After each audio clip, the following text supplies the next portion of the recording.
অবাক হচ্ছি জানেন, শিহরিত হচ্ছি। কি অদ্ভুত বিস্ময়ের সামনে দাঁড়িয়ে।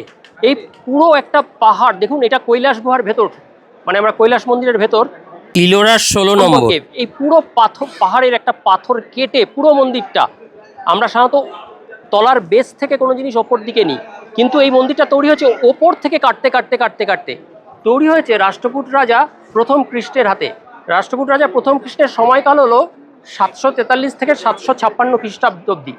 তৈরি করেছে বলছে, যেটা আর ইয়েতে খুঁজে পেলাম তথ্যে, যে প্রায় 7000 লোক 150 বছর ধরে, মানে তার 3 প্রজন্ম ধরে হাতুড়ি এবং ছেনির সাহায্যে পাথর, এই যে দেখুন পাথর কেটে কেটে ওপর থেকে নেমে মন্দিরটা তৈরি হয়েছে। মানে শ্রমিকদেরও 3 প্রজন্ম কাজ করেছে। সবচেয়ে বড় যেটা বিস্ময়, 2 লক্ষ টন রাবিশ বেরিয়েছে এখান থেকে, পাথরের কাটা টুকরো। সেগুলো এখন যেমন আমরা হাইড্রা দিয়ে সরাই, উইদাউট হাইড্রার হেল্পে এখান থেকে পাথরের টুকরো সরানো হয়েছে। পুরো জিনিসটাই যেন একটা অদ্ভুত বিস্ময়। ভাবি প্রাচীন ভারতের স্থাপত্যকলা কি পরিমাণ উন্নত থাকলে এই রকম প্রযুক্তির, মানে ডিজাইনিং নিয়ে এই রকম প্রযুক্তির ওপর থেকে কেটে এই মন্দির তৈরি করা সম্ভব। 20 টাকার ছবিটা দেখছেন, এই যে ছবিটা, এইটাই ইলোরার ছবি।